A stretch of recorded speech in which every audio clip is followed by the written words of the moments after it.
Alright, I think we're live. I think we're ready to go. I make sure that mic's connected. Anyways, I don't know where to look at this mic over here or look at my screen. So we're just gonna go ahead and get started. I have a whole bunch of notes here. A bunch of notes on my tablet here. As you can see, I won't see it that well, but also my writing's terrible, so I don't want you to see that. So yeah, I'm back. I'm starting that first episode. I told you guys I wanted to start a podcast on Alzheimer's and dementia activities and all that stuff, right? Like I wanted to share how to tackle behaviors, how to look out for them, what's causing them. I may not know the answer to everything, nor am I the best at all this. I'm not a professional, but I have about 11 years under my belt. I've been in the industry for a while. I've seen it, but like I said, I'm not a professional. I'm here to share some tips or share some ideas and activities, maybe how to reach out to hospice companies to help you out with like running an activity or help sponsoring an activity. There's a whole bunch you could do and all that, but the main thing is going to be about dementia and Alzheimer's, and that's like the main thing that I wanted to start this about, because not a lot of people know what dementia is like or what to look out for or what causes them. There's a whole lot. Even I don't know. I was looking up for the definition of dementia like earlier, and like I kept getting a whole bunch of different ones. So I'm just gonna go with the one that I found in a medical website. I forgot which one it was. Took a picture of it, and we're gonna go with it. So just wanted to introduce myself. My name is Ernest Herrera. Like I said, I've been in the senior industry for about 11 years or so. Started off as a volunteer, but we're gonna go back to that. I'll get back to that story in a bit. So just want to let you know there's a podcast. We're going to start recording and let's get into it. First things first, what is dementia? Dementia describes various symptoms, and again, I got this off a website. Various symptoms of cognitive decline, like forgetfulness and difficulty communicating.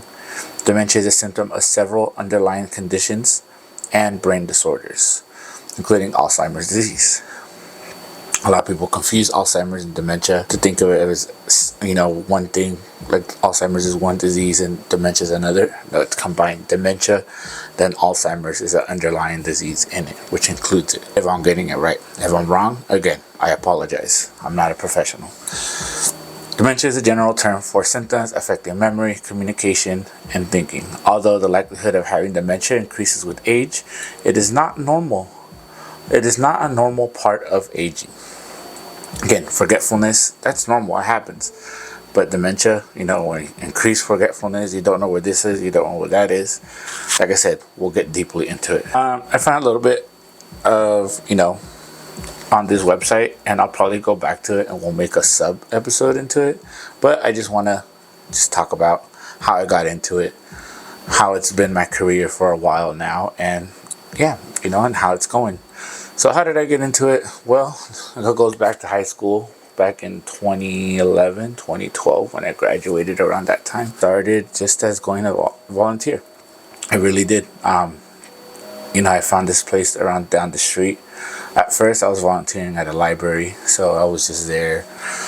And it was kind of like boring work, you're just at a library, just doing it, and yeah, just putting books away, learning the Dewey Decimal System, whatever the fuck it's called. I'm sorry, I'm gonna cuss on this because it's my podcast. I can do whatever I want. Yeah, it was boring work, just putting books away, the go backs and all that, showing people where books are, and stuff like that. I lasted there maybe a couple weeks, maybe a week, maybe a couple days. I don't remember. But after that, one of my friends did tell me that he was volunteering at a community or a senior living. He was actually at a rehab or a skilled center type senior living. He was like restocking and putting stuff away for them, just things like that. I went to another place. It was like down the street from where I live, maybe like 7-minute walk, and it was called Silverado at the time. Well, it's still Silverado. They still exist. It was just so long ago that no one that I know still works there. So that's how I got into it. I started going for volunteering. I used to help set up activities. I used to help set up the dining table, talk to them, read to them.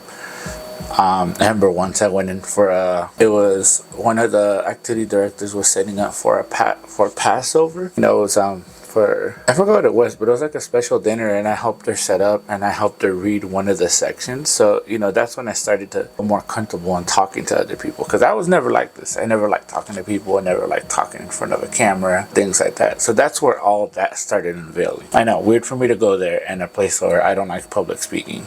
Well, that's how it started. Anyways, I started going there, and then after that, they had another event, which I helped set up for. It was like a barbecue or something like that. Help decorate and things like that. Help communicate with the residents, you know, talk to them, and just, you know, they just needed a companion. They just want someone to sit down with them and just talk to them, hear them out, you know. They are human beings just like me and you. Just because they have dementia and Alzheimer's doesn't make them any different.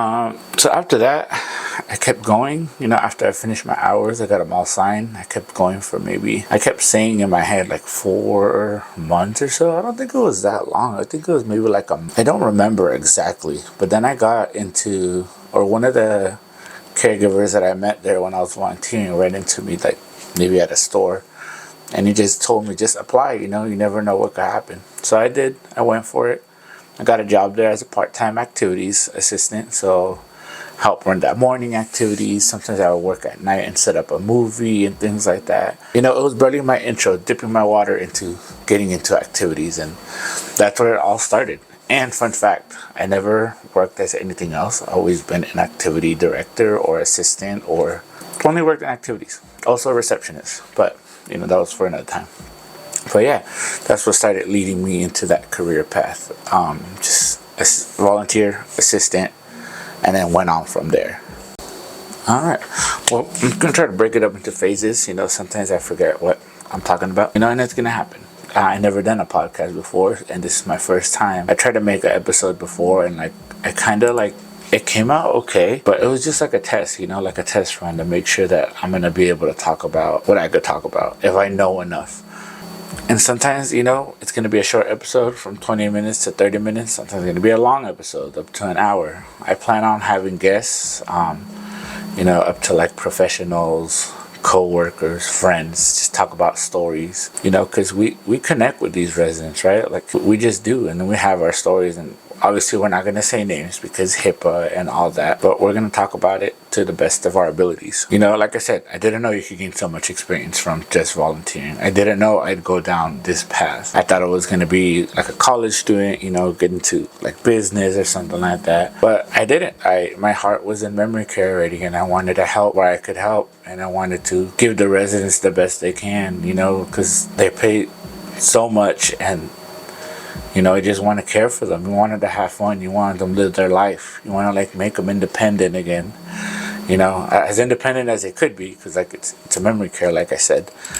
But you know, I started as an activities director. You might ask, what's an activities director, or lifestyle director, or life enrichment director? They're all kind of the same. You basically run the program, right? You have this calendar that you have to create, and that's where you set up your schedule, your activities. You kind of base up a little routine for them, kind of like, you know, the morning exercise, morning fitness, morning dance off, or something like that. And that happens every morning. You could do a sing along. You could do a morning walk. You could do morning ball toss. There's like so many things you could do. There's also another activity that I like to do called Daily Chronicles, one of my favorites, and they love that. And like I said, that probably broke the public speaking in my area. I used to hate public speaking. I never wanted to be in front of a camera. I never wanted to stand in front of people. Now I was like, whatever. I still get nervous sometimes because, like, I don't know. You just get nervous no matter what. But, you know, being an activity director has been fun for sure. I definitely learned a lot. Definitely learned how to, you know, there's 20 quirks to it. I definitely learned how to do nails, right? There's a lot of ladies there and they love to do their nails. I learned how to do nails back when I was at Roundtree. That's my other job. That was my other job. I learned how to do singing, you know, and my voice is terrible, and we used to sing all the time there. So singing, freaking, what else did we used to do? Exercising all the time, like every day on a daily basis. How to talk to them, you know, because a lot of people think that you gotta yell or something like that, or be loud. Don't be loud. They don't want that. You're just gonna scare them. You know, they're hard of hearing. They're not. Of course, now there's technology for that. You know, there's Obviously, there's hearing aids and all, but there's like, right now I just learned of something. There's like a headphone that they could put on, and like you carry a little headset and you talk to them and they could hear you through that. And it's like a nice private session. Instead of being loud all the time, they're gonna not like it, right? They can be like, why is this guy yelling at me? Because they could tell. Just because he's talk loud doesn't mean that you're helping it. Probably irritating more at that point. So yeah, definitely, you definitely learn a lot.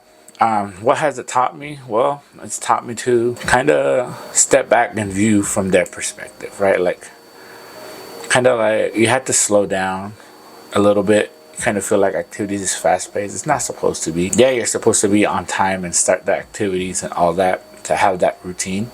Because they will call you out on it. If you don't make an activity happen, trust me, just because they have dementia, memory care, or they forget or something, they're not going to forget that you forgot them. They're going to own it. They're going to call you out for that. So don't do that to them, please. But yeah, it's taught me more like how to understand behaviors. Like, why is this person wanting to leave? Why is that person exit seeking all the time? Why is this person attacking me or something like that? It happens. I got attacked by a trash can once. Did she mean it? Probably not. But the name Ernie struck a chord with her because, you know, she probably knew someone that was named Ernie. But it happens. You know, it's not your fault because they act a certain way. It's just, you know, you got to understand why it's happening. So, you know, there's that. There's behaviors like, let's see, crying all the time. Why are they crying all the time? How can I help them? Well, hear them out. You know, have them reflect a little bit, tell you what's going on. And then from there, redirect a little and kind of steer them away from that conversation. I was like, oh, you know, you did this. Well, tell me more about that. And now you learn to steer away from that, you know, conversation that's making them sad. So, you know, there's lots of things that you could do to redirect, lots of things you could do to help them reflect or, you know, talk away from it. Same with exit seeking. Why is this person wanting to leave all the time? Well, find out. Why do they want to leave? What's going on? What's bothering them? What's not, or why am I struggling to talk right now? But what's bothering them that they don't want to be in the community all the time? Like, what's, you know, like, I don't want to be here because of that. Or maybe it's too loud, they want to leave. Or maybe they saw something that reminded them of someone, they want to go after them and they want to catch them and talk to them. So many factors. You just got to talk to them and help redirect, or even just take them on a walk. That's what my current boss does. You know, when someone's in a bad mood or someone's like seeking an exit, he just takes about like, you know what, let's go out for a walk or something like that. And it helps them out. It really does. Let's see what else we got in the question list here. What's my goal for this channel or podcast? Man, I have a lot. Honestly, just tackle behaviors. Like I said, like go deep and dive. Like, you know, talk about, I don't know, like I just mentioned, exit seeking. Make a whole episode on that and what we could do. Sorry, can't talk today. And, you know, how to tackle that. Maybe bring in a couple special guests. You know, I already asked a couple people. I have a new boss. Name's Patrick. He wanted to join on the podcast. You know, maybe we could talk about stories or like back in the day stories that used to happen, or why we implement certain activities, or why we do what we do, or like even bringing on a chef that you work with at a community. What's the importance of finger foods? What's the importance of finger foods and adaptive utensils and stuff like that? You know, because there's so much purees and all that. Talk about that, why that happens, why we do that, and, you know, talk about resident safety. Talk about so many things. There's open-end discussions on community care, rehabs, outing, activity ideas. There's so much we could do. So much. Talk about stories about why we do certain activities. What other projects I have? Well, I have other projects that I'm working on. I just started a TikTok talk about senior care, you know, kind of an educational thing. It's called, I'm gonna get my phone out because I don't remember the name of it, but it is called, I don't remember because I'm not there. The channel's called Ernie on the Brain, but the channel name is Senior Care Chronicles. So make sure, go follow that. If I could get that kind of focus. Follow that guy. Follow that handsome guy. He'll help you out.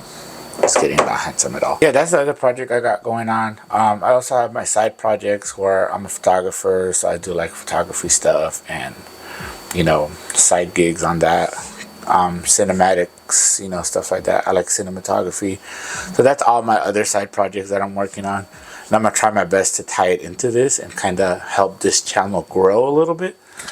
Like I said, I don't know yet. I just wanted to make an intro channel, bring in some friends, bring in some special guests, maybe even make an episode with my sister. She has a bachelor's in psychology, and we could talk about how it ties into certain things, make a whole bunch of questions and just answer them down. And if you have questions, write them down in the comments. I would love to answer them. We could talk about all that stuff. You can make a whole list of questions, and one episode could be Q&As. It could be a vlog. It doesn't have to be a podcast. So many things you could do. What platforms will I use? Well, that's a great question I asked myself. Thank you, Ernie, for asking that. I will be using Spotify if I could figure out how to use it. I'll be using YouTube. I'll be using TikTok as well. But that'll probably be like sub episodes, like mini ones to kind of direct you guys into that. I'm still learning about podcast platforms and how to set it up. But I'll probably be using all of those and, just try to make an episode at least once a week or maybe twice a week. Like I said, I don't know what I'm going to talk about yet. So I don't know where it will lead. But, maybe the next episode I could talk about a certain. But I will definitely be. Sorry, got a message mid-video. Thanks, Brent. You're the best. Anyways, yeah, I still don't know how I'm going to set it up or things like that. But like I said I don't know a lot today. I don't call this the I don't know episode. Do I still... I remember that question. I asked myself the question, do I still work as an activities director? Yes, I do. I've been working on that for about, like I said, almost 11 years. That's all I've ever done and never worked in retail or anything like that. Only other place I work that's an oddball to my line of experience is Planet Fitness, and I worked there for maybe a year or under that, and that was just because I was trying to get a car. So that's that. I love that job. Met some cool people. They were really awesome when I would tell them about my job and my stories. They were like, "Why are you doing this?" And I was like, "You're just trying to get a car." But I liked where I was. And by then I was already a people person, so I was starting to talk to them and all that. Just trying to get myself into fitness lifestyle. Like I said, will there be an episode next week? Probably. It's my birthday. I probably have some free time. Took a couple days off. So I'll probably get more in depth about what I do. I didn't know what I wrote there. But I mean, it's probably a question that I brought up earlier or a point that I brought up. Collaborations and invitations. Absolutely. I will be inviting people to come talk with me on the channel. You can either come to my house, I don't mind. Or you could do it through video chat. I have a little setup that I have in my room. We'll just bring in another chair. That's about it. I mean, my bed's back there. It's not like, they could see it anyways. That's how I set this angle like that. But, I mean, I guess if you want to jump on the channel and you want to drive all the way to Elsinore, be my guest. We'll plan it out before we make that happen, because you always need a plan. Like, I wrote all these notes literally this morning just so I could think of what to talk about. And it actually helped out. The first time I tried to do the episode, I had no idea what I was talking about. But I want to say thank you to everyone that's been supporting this, because like I announced this maybe a month ago on LinkedIn, Facebook, and all like the people that I used to work with, all my old coworkers, they all loved the idea. The family did. And I don't know, it's just, something that you could go down the line of just talking about stories about dementia and Alzheimer's, activities that I used to do, like heartfelt moments, right? Like, you don't have to mention names. You just gotta talk about why you do what you do. And sometimes it might even be tearjerkers. Like, sometimes it's going to be hard to talk about what you do. And it is. There are days that, that's tough because you lost a loved one in there that you really loved, and it really hurts. Like, being introduced into the new activities, I don't know what to call it, a new activity style, but like a Montessori approach. It's really helped me connect more with the residents rather than just doing traditional activities. Like, today we're going to do sing-along, and then we're going to do fitness, and then we're going to do trivia, and then we're going to do that. And it's just so linear compared to like a Montessori approach where you have them help you out with an activity, or you do sing-along, but it's someone else, or it's a care staff that's running it, or it's a manager that's running it. Like, changing the face and changing the environment and like just giving them choices to do what they do on a daily basis makes them happy. Like, You know, what type of exercise do you want to do today? Do you want to do a little dancing? Do you want to do chair yoga? Have them choose. You guys want to go on an outing next week? Where do you guys want to go? You guys want to go to Blackberry Diner? You guys want to go to In-N-Out? I don't know if I could get that bus through In-N-Out, man. That'd be crazy. But, you know, that'd be something fun they could enjoy. Maybe they haven't had a cheeseburger or a double in years and they want one. The possibilities are endless in activities. And like I said, this topic on senior care, Alzheimer's, dementia, it's going to be so much. You know, we're going to talk about what to look out for. Maybe we could have a professional come on board and why early onset happens, or, you know, why does this happen and stuff like that.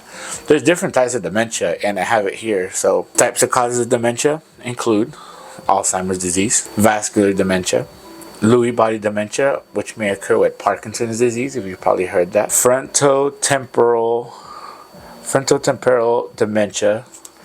I struggle to say that. Like I said, I'm not a professional. Mixed dementia. Apparently there's that. Experts may refer to these as Alzheimer's disease and Alzheimer's disease related dementias. It's an article I found. Maybe sometimes we'll get into articles and talk about what, you know, certain dementias mean and stuff like that. Lewy body, what's this, what's that, what happens, what to look out for. How will it be broken up? Well, I kind of just talked about it. I really don't know, but we're gonna try. Topics to cover, well, there's a lot, like I mentioned, and maybe one week we could do activities topics, the other week we could do Lewy body or different types of dementia. Just go from there. Disclaimer again, you know, just want to say thank you guys for watching this episode. Like I said, it wasn't going to be a long one, but I at least wanted to start it, because if you don't hit record, you're never going to get out there and start your shit. Anyways, disclaimer, I am not a specialist. I'm not a professional. I've been in the industry for about 9 years. God damn it, I changed it again. For 11 years, my bad. I've been in the industry for 11 years. And yeah, I'm not a professional. I've seen a lot, and I could probably help out where I can. You know, I could show why things happen. I don't know why things happen, but, you know, I could show why and what to do, you know, like say, like behaviors and stuff. I could try and help you out with that, but I could be wrong sometimes. I'm not a professional, like I said. So thank you guys for watching this episode or hearing this episode. I don't know how you're going to watch it or anything like that. Thank you guys for joining, and I'll catch you guys on the next one. Thank you.